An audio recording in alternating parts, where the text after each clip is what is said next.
우리 이 시간 함께 같이 말씀 보도록 하겠습니다. 우리 히브리서 말씀을 같이 보려고 하는데요. 먼저 우리가 선물을 받으시면 기분이 어떤가요?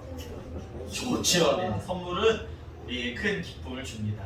선물이 크건 작던 누구에게 받은 선물이건 선물은 우리가 기분을 좋게 하는 일인 것 같습니다.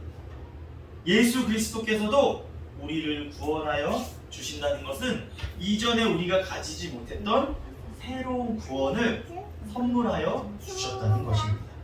이전에 우리가 알지 못하고 이전에 우리가 가지지 못했던 새로운 구원을 우리에게 주신 것입니다. 구원의 은혜의 선물을 값없이 우리에게 주셨습니다. 기쁘신가요? 우리가 그 선물을 모두 다 받으셔야 될 줄 믿습니다. 주께서 주신 그러면 그 은혜의 선물이 무엇이며 우리는 그 선물을 받고서 어떻게 해야 되는지 오늘 말씀을 통해서 함께 알아보기를 소망합니다. 우리는 큰 제사장 예수 그리스도로 말미암아 성소에 계신 하나님께 나아갈 수 있는 은혜의 선물을 받았습니다.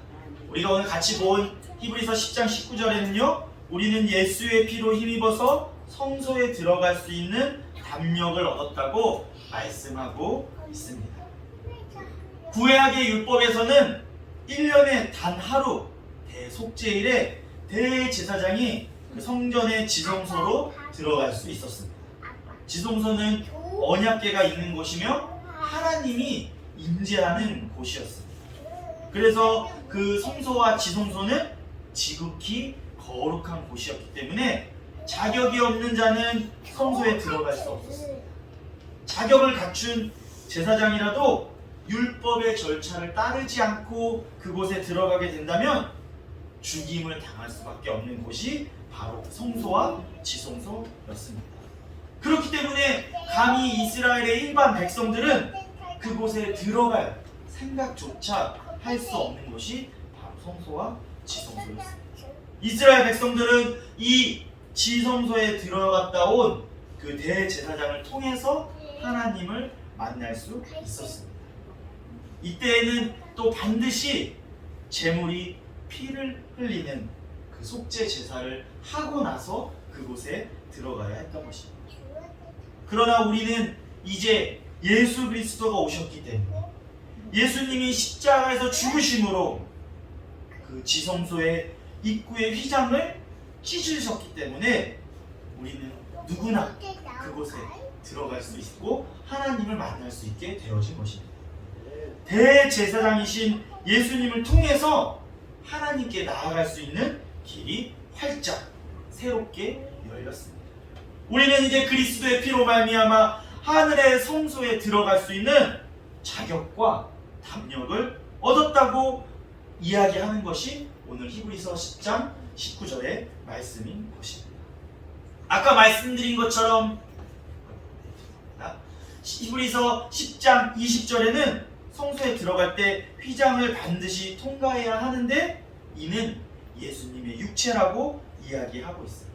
앞에 있는 그림이 작아서 잘 안 보이실 수 있겠지만 그림을 보면 휘장이 한 곳이 아니라 두 곳에 있습니다. 외부로부터 성소에 들어갈 때 입구에 휘장이 있고요. 성소 안에서 지성소로 들어갈 때 그곳에도 휘장이 하나 더 있습니다. 이 휘장은 아까처럼 성소와 지성소가 거룩한 곳이기 때문에 그곳을 철저하게 구별하는 차단막의 역할을 하는 것이었습니다. 요즘 같으면 어떨까요? 이렇게 지문 인식을 하거나 비밀번호를 눌러야 들어갈 수 있는 아주 큰 문 이런 것들을 설치했을 법하지만 그 당시는 이 성막, 이 성소를 나누기 위해서 휘장을 쳐서 그것을 구분했던 것입니다.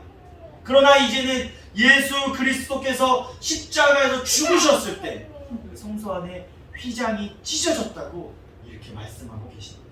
십자가에서 찢어진 예수님의 몸과 함께 하나님과 우리를 가로막고 있던 그 휘장도 같이 찢어진 것입니다. 우리는 그것을 기억해야 하는 것입니다. 그리스도 요한복음 10장 9절의 말씀에 보면 그리스도는 하늘의 성소의 문이라고 이렇게 말씀하고 있습니다. 앞에 요한복음 10장 9절의 말씀이 있는데 함께 같이 보도록 하겠습니다.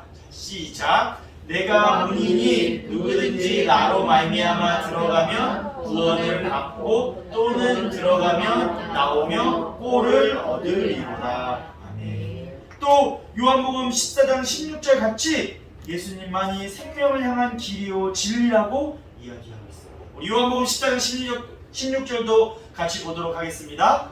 시작. 예수께서 이르시되 내가 곧 길이요 진리요 생명이니 나로 말미암지 않고는 아버지에게로 올 자가 없느니라. 아멘. 상반기에 이 요한복음에 나온 나는 누구다 하시는 말씀을 외우신 분도 계시고 그 외우면서 다 들으셨기 때문에 제가 따로 설명 안 들어도 다 기억하실 줄 믿습니다. 아멘. 네. 예수님만이 하나님께로 나아갈 수 있는 길이라고 성경에서는 이야기하고 있습니다. 이제는 우리는 그 예수 그리스도가 십자가의 죽으심으로 열어주신 그 새 길을 따라 영광의 하나님께로 나아가기만 하면 되는 것입니다. 예수 그리스도가 그냥 주신 게 아니라 십자가의 죽으심으로 주시는 이 은혜의 선물을 우리는 기쁨으로 감격함으로 받아 누리면 되는 것입니다. 처음에 말씀드린 것처럼 선물은 우리의 기분을 좋게 한다고 하였습니다. 이 예수님께서 주신 이 은혜의 선물을 받을 때 우리는 그 기쁨의 감격을 누리기만 하면 되는 것입니다. 이 선물은 우리가 잘나서 주는 것이 아닙니다. 우리가 돈이 많아서 잘생겨서 주어진 것이 아니라 예수 그리스도의 피로 주어진 것인 것을 우리는 꼭 기억해야 하는 것입니다. 예수 그리스도의 피로 우리가 하나님 앞에 담대히 나아갈 수 있게 되어진 것입니다. 이제 우리가 함께 본 10장 22절 말씀에 큰 대사장 예수님의 피가 마음에 뿌려진 우리들은 악한 양심으로부터 벗어나고 몸은 마른 물로 씻음 받았으니 이제는 참 마음과 온전한 믿음으로 하나님께 나아가라고 우리에게 말씀하고 있는 것입니다. 아까 드린 것처럼 1년에 한 번 대제사장이 그 지성소에 들어가려면 제사에 속죄 제물이 있어야 됐습니다. 그 속죄 제물에 피를 뿌리는 그 정결 의식을 행한 다음에 그곳에 들어갈 수 있었습니다. 그러나 우리는 지금 그렇게 하지 않습니다. 왜냐하면 예수님께서 스스로 속죄 제물이 되신과 동시에 그 자신의 피를 우리를 위해서 뿌리셨기 때문에 우리는 이제는 그 행동을 하지 않아도 우리는 하나님 앞에 나아갈 수 있게 되어진 것입니다. 그렇기 때문에 예수님께서는 우리의 대제사장 되시는 것입니다. 우리가 물론 침례를 받지만 침례를 받는 것은 우리의 마음이 그리스도의 피로 깨끗하게 되었음을 보여주는 외적인 표시인 것입니다. 그거로 끝나는 것이 아니라 우리는 예수 그리스도의 보혈의 피로 깨끗함을 받아야 하는 것입니다. 그 깨끗함을 받은 사람들은 고린도후서 5장 17절 말씀과 같이 이제 새로운 마음과 마음을 얻어서 거룩한 삶을 살아가라고 말씀하고 있습니다. 앞에 고린도후서 5장 17절 말씀이 있는데 우리 같이 한번 보도록 하겠습니다. 시작. 그런즉 누구든지 그리스도 안에 있으면 새로운 피조물이라 이전 것은 지나갔으니 보라 새 것이 되었도다. 우리가 예수 그리스도를 믿음으로 이제 이전 것들은 지나가고 새로운 몸과 새로운 마음, 새로운 피조물이 되었다고 말씀하고 계시는 것입니다. 그러면 우리는 새로운 몸과 새로운 마음을 얻어서 새로운 피조물이 되었는데 우리는 어떻게 살아가야 하는 것일까요? 우리의 죄를 씻어주시고 우리를 구원해주신 은혜의 큰 선물들을 받은 우리들은 어떻게 살아가야 하는 것일까요? 그 기쁨의 감격을 누리는 우리들은 어떻게 살아가야 우리는 구원을 받은 그 기쁨의 감격을 누린 그 처음 상태에 머물러만 있으면 안 되는 것입니다. 이제는 그 기쁨의 감격을 누리면서 온전한 마음과 온전한 믿음으로 우리는 나아가야 하는 것입니다. 히브리서 저자가 우리에게 말씀하고 있는 것은 그 온전한 그 믿음으로, 온전한 삶 가운데로 나아가라고 이야기하고 있는 것입니다. 그러면 온전한 믿음으로 그 나아가는 삶은 어떻게 살아가야 하는 것인가? 우리가 함께 읽었습니다. 23절에서 25절에는 하나님의 백성은 믿음에 굳게 서서 사랑하고 격려하고 모이기를 힘써야 한다고 고백하고 있는 것입니다. 먼저 23절을 살펴보면 또 약속하신 이는 믿으시니 우리가 믿는 도리의 소망을 움직이지 말며 굳게 잡고 이렇게 이야기하고 있습니다. 여기서 믿으시라는 것은 변함없이 한결같으시라는 뜻을 이야기해 주시고 있는 것입니다. 하나님이 믿으시기에, 하나님은 변함없고 한결같으시기에 그의 약속을 바꾸시기나 취소하지 않으시고 그의 약속을 지키시는 분입니다. 아브라함에게 약속하신 대로 아브라함은 100세의 약속의 자손을 얻고 온 이스라엘의 아비가 되었습니다. 이스라엘 백성들에게 약속하신 대로 애굽에서 벗어나 약속의 땅 가나안 땅으로 들어가게 하셨습니다. 자신들의 죄악으로 바벨론의 포로가 된 유다 백성들을 그럼에도 불구하고 믿으신 하나님이 그들을 70년 만에 포로 생활을 마치고 예루살렘으로 돌아가게 했습니다. 그리고 하나님은 우리에게 약속하신 큰 선물, 인류의 구원자로 예수 그리스도를 이 땅 가운데 보내주셨습니다. 하나님은 이처럼 믿으시기에, 변함없고 한결같으시기에 우리와의 약속을 지키시는 분임을 우리는 기억하고 하나님의 구원의 역사를 온전히 믿음으로, 신뢰함으로 우리는 나아가야 하는 것입니다. 이제 온전한 믿음으로 나아가기 위해서 오늘 24절의 말씀에서는 서로 돌아보며 사랑하며 선행을 격려하라고 우리에게 이야기하고 있습니다. 사랑은 하나님이 우리에게 나타나신 아주 중요한 행위이십니다. 자기 아들 예수 그리스도를 이 땅에 보내시고 십자가에 못 박혀 피 흘리게 하신 것은 하나님의 사랑을 나타내는 것입니다. 이 사랑은 그리스도인들, 하나님을 믿는 사람들의 삶의 본질입니다. 요한일서 4장 8절에는 하나님은 사랑이시라고 말씀하고 있습니다. 그래서 요한복음 3장 16절에는 그 사랑 때문에 우리를 구하셨다고 이야기하고 있습니다. 앞에 요한일서 4장 8절 말씀이 있는데 함께 같이 보도록 하겠습니다. 시작. 사랑하지 아니하는 자는 하나님을 알지 못하나니 이는 하나님을 사랑하심이라. 요한복음 3장 16절 다시 한번 보겠습니다. 하나님이 세상을 이처럼 사랑하사 독생자를 주셨으니 이는 그를 믿는 자마다 멸망하지 않고 영생을 얻게 하려 하심이라. 이렇게 말하고 있습니다. 하나님의 사랑, 우리에게 보여주신 그 사랑은 우리에게 나타나신 하나님의 마음인 것입니다.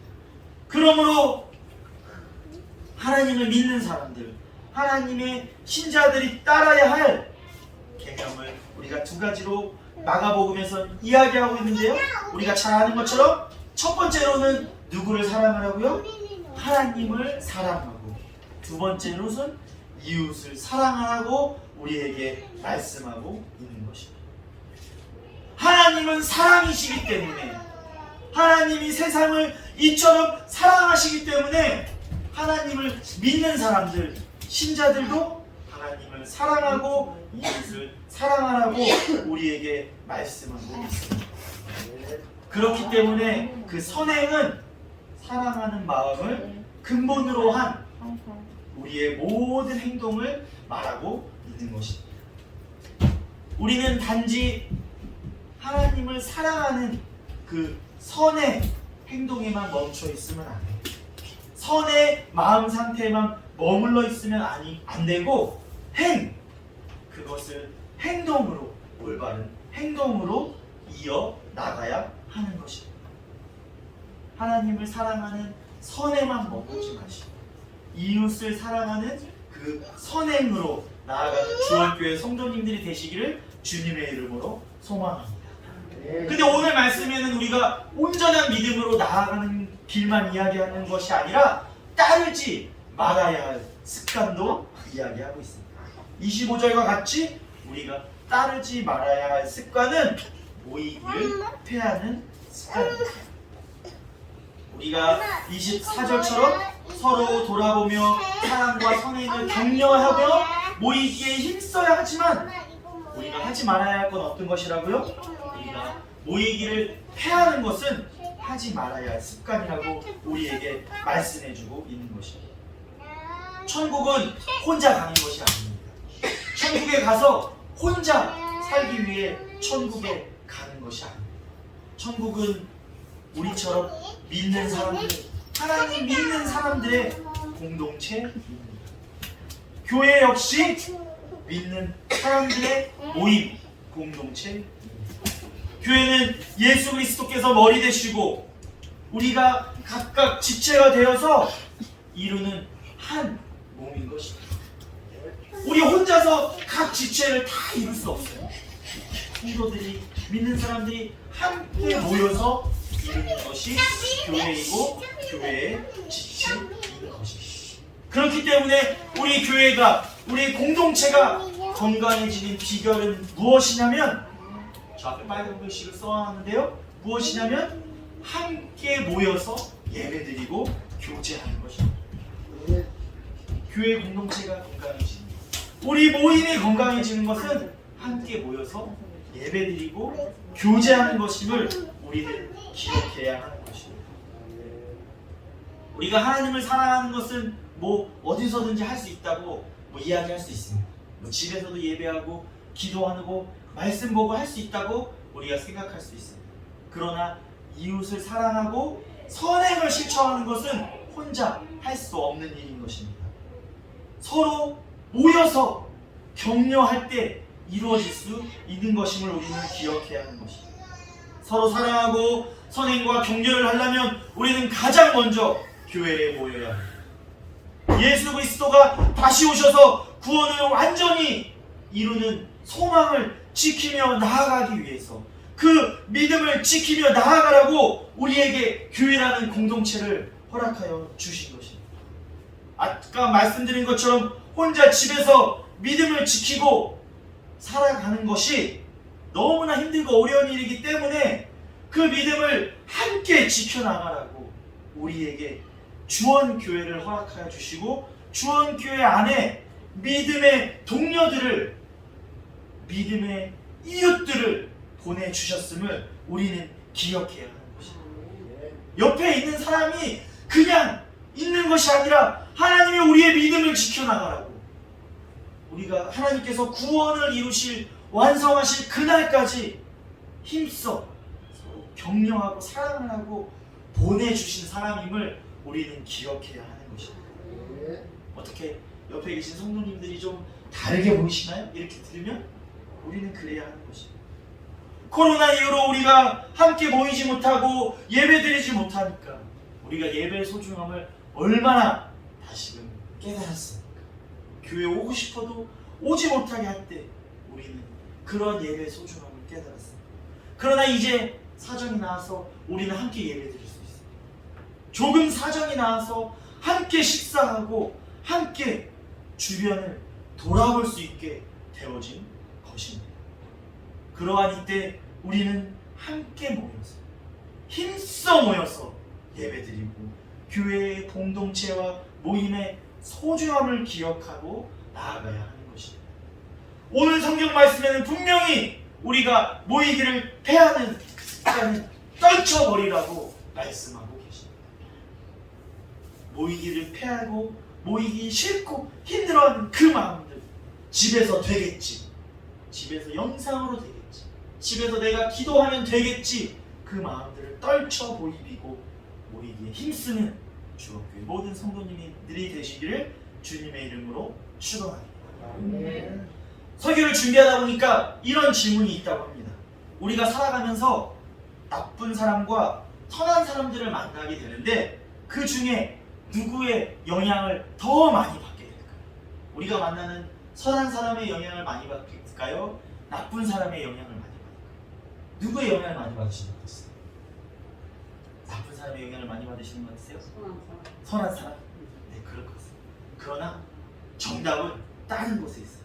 정답은 무엇이냐면 더 많은 시간을 같이 보내는 사람이라고 합니다. 우리가 선한 사람과 시간을 많이 보내면 선한 방향으로 나아가는 것이고, 악한 사람과 시간을 많이 보내면 우리의 삶이 악해지는 것입니다. 그렇기 때문에 이 힘들고 어려운 시기에 우리는 이곳에 나와, 교회에 나와 선한 사람들과 함께 시간을 보내야 하는 것입니다. 우리는 아까 말씀드린 것처럼 구원의 은혜를 선물로 받았습니다. 그렇기 때문에 우리는 그 은혜에 합당한 삶을 살아가야 하는 것입니다. 예수 그리스도께서 하나님 앞에 담대히 나아갈 수 있는 은혜의 선물을 받은 우리들은 그 은혜에 합당하게 살아가야 하는 것입니다. 이 은혜의 선물이 그냥 작은 것 같이 느껴지시는 분도 있을 수 있습니다. 그러나 그 은혜의 선물은 작은 것이 아니라 우리의 죄를 씻어주고 구원하여 주시는 큰 선물임을 우리는 먼저 기억해야 하는 것입니다. 그렇기 때문에 우리는 큰 선물을 받았기 때문에 그 큰 선물에 합당하게 살아가야 하는 것입니다. 거룩한 하나님의 자녀로 살아가야 하는 것입니다. 거룩한 삶은 단순히 우리가 하나님 말씀을 통해서 죄를 짓지 않는 것에 끝나는 것이 아닙니다. 물론 죄를 짓지 않는 것 중요합니다. 하나님과 관계 맺는 것이 중요하지만 그것은 소극적인 노력인 것입니다. 그 소극적인 노력을 넘어서 사랑과 선행을 격려하며 적극적인 실천하는 대로 우리는 나아가야 하는 것입니다. 거룩하게 살기 위해서 먼저 하나님 앞에 서서, 말씀 앞에 서서 죄를 짓지 말고, 그리고 세상 가운데, 우리 안에, 이웃 가운데 나와서 사랑과 선행하며 격려해야 하는 것입니다. 말씀을 살펴보면서 하나님 앞에서 믿음의 자녀로 얼마나 사랑과 선행을 실천하며 서로 격려하기 위해서 노력하고 살아가고 있었는지 저의 모습을, 저의 삶을 돌아보게 되었습니다. 성도님들은 어떠신가요? 오늘 말씀처럼 모이기를 힘쓰며 사랑과 선행으로 격려하는 삶을 잘 실천하고 계신지 궁금합니다. 사실 사랑해야 한다, 하나님이 사랑이다 말씀하시지만 우리의 삶에서 사랑이 부족한 것 같습니다. 하나님의 사랑을 많이 받고 싶지만, 그 사랑을 많이 가졌다 하지만 그 사랑을 나누는 일은 너무나 부족하지 않았나 돌아봅니다. 사랑이 부족하고 선행을 세상 가운데 실천하는데 부족한 소극적인 자세로 살아가지 않았나 저의 삶을 돌아봅니다. 코로나 이후로 어떻게 무엇을 해야 할지 알지 못해서 위축되고 점점 소극적인 자세로 변해져 버린 저의 모습을 돌아보았습니다. 사실 코로나가 많이 이제 괜찮아져서 이제 우리가 코로나와 함께 살아간다고 하지만 앞으로 어떤 상황이 또 펼쳐질지 모르는 상황인 것 같습니다. 그렇게 어떤 상황이 펼쳐질지 모르고 다시금 어려운 상황이 펼쳐질지 모르지만 그러한 상황이 올 때 우리는 멈춰서고 집안에 멈춰서고 있는 것이 아니라 그런 사안이 올 때 우리는 함께 예배드리고 기도하며 하나님의 지혜를 구하며 나아가야 하는 것입니다. 교회는 목회자만 성도를 사랑하고 선행을 격려하는 것이 아니라 우리가 서로 사랑하고 서로 선행하며 격려해야 하는 것임을 꼭 기억하시기 바랍니다. 이제 말씀을 정리하려고 합니다. 우리는 예수 그리스도의 구원의 은혜를 선물 받은 사람입니다. 믿으십니까? 그러면 우리는 지금 그 믿음을 가진 믿음의 사람들이기 때문에 지금 이곳에 모여서 공동체를 이루고 교회를 이루고 있는 것입니다. 믿음의 사람들은 그 도리를 다하여야 합니다. 그 도리의 시작은 바로 모이는 것입니다.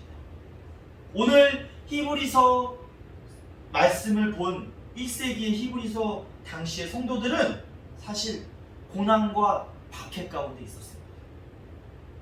그 가운데서 신앙의 위기를 겪고 있었습니다. 그런데 그 신앙의 위기를 겪고 있는 그 사람들에게 히브리서의 저자는 뭐라고 권면하고 있는 거냐면 오늘 말씀처럼 믿음을 지키기 위해서 모이기 힘쓰라고 권면하고 있는 것입니다.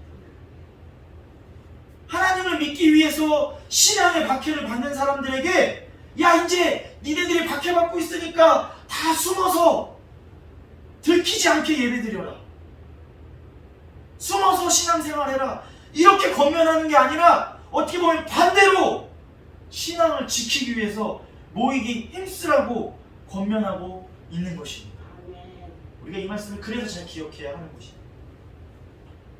우리는 지난 2년간 우리를 모이지 못하게 하는 여러 가지 물리적인 방해들을 겪었습니다. 물론 히브리서가 써진 그 당시에 성도들보다 박해가 심하진 않았을 거라고 생각이 돼요. 그러나 우리의 위기는 거기서 끝나지 않았습니다. 그 하나만이 아니라 우리가 살아가는 세상 속에는 세속주의, 물질 만능주의, 여러 가지 위기들이 계속해서 있을 것입니다. 그 신앙의 위기의 순간에 우리는 멈춰서는 것이 아니라 그 믿음을 지키기 위해서 우리는 모이기 힘써야 하는 것입니다. 믿음의 사람들은 모이기를 힘써야 합니다. 모여서 찬양하고 말씀 듣고 기도하고 예배 드릴 때 우리의 믿음을 지킬 수 있음을 우리는 기억해야 하는 것입니다. 왜냐하면 하나님은 이 주원교회라는 믿음의 공동체로 우리를 부르셨기 때문입니다. 그 안에서 함께 예배드리며 하나님과 교제하며 성도들과 그 은혜와 사랑을 나누는 것이 우리가 믿음을 지켜나갈 수 있는 방법임을 꼭 기억하시기를 바랍니다. 이 시간 앞뒤 좌우를 좀 둘러보셨으면 좋겠습니다. 혹시 지난주에는 보였는데 이번 주에 안 보이는 성도들이 혹시 계신가요? 안 보이는 사람이 있나요? 지금 지난주에 보였는데 이번 주에 안 보이는 사람이 있다면 꼭 이번 주는 그 성도들을 위해서 기도하셨으면 좋겠습니다. 다음 주는 함께 예배드리게 해달라고 이곳에 모이게 해달라고 기도하셨으면 좋겠습니다. 그리고 더 나가서 전화하고 문자하고 카톡하면 더 좋겠습니다. 그렇게 하실 수 있는 분들은 꼭 그렇게 하셨으면 좋겠습니다. 근데 그렇게 하기 위해서 먼저 무엇을 해야 될까요? 다음 주에 우리가 꼭 나와야겠죠. 옆에 있는 사람들을 위해서 우리가 기도하려면 다음 주에 꼭 우리가 나와야 하는 것입니다. 우리 이제 같이 함께 인사했습니다. 인사하셨으면 좋겠습니다. 다음 주 주일에도 꼭 만납시다. 다음 주 주일에도 꼭 만납시다. 다시 한번 인사할까요? 모여서 함께 예배드립시다. 모여서 함께 예배드립시다. 아멘. 아멘입니다. 우리가 먼저 다음 주에 나와야 안 나온 사람들을 우리가 챙기고 격려할 수 있는 것 같습니다. 그리고 이제 주일 예배를 넘어서 우리는 수요 예배, 금요 기도회 이 자리들을 기억하면서 더욱 모이기에 힘쓰기를 소망합니다. 우리가 모이기에 힘쓰는 것만이 이 어려운 이 시기를, 믿음이 흔들리기 쉬운 이 시기를 이겨나갈 수 있는 방법임을 기억하여 주시기 바랍니다. 주원교회 모든 성도들은 모이기를 힘써서 함께 예배드리며 하나님과 교제하며 사랑을 나누는 하나님의 구원의 은혜에 합당한 삶을 살아가는 공동체가 되기를 주님의 이름으로 축원합니다. 사랑이 많으신 하나님 아버지 감사드립니다. 거룩한 주일 이곳에 나와 우리 함께 모여서 이 시간 하나님 앞에 예배드리게 하여 주심을 감사드립니다. 하나님, 세상은 우리가 모이지 못하도록 가로막는 것들이 너무나 많습니다. 하나님, 어려운 상황에서도 우리를 지켜주시옵소서. 우리가 그 상황 가운데서도 하나님과 함께하여 이 시간 예배드리게 하여 주심을 감사드립니다. 코로나와 경제적 여러 가지 위기 가운데 불확실성 앞에 우리의 신앙이 흔들릴 때가 너무나 많음을 주님 고백합니다.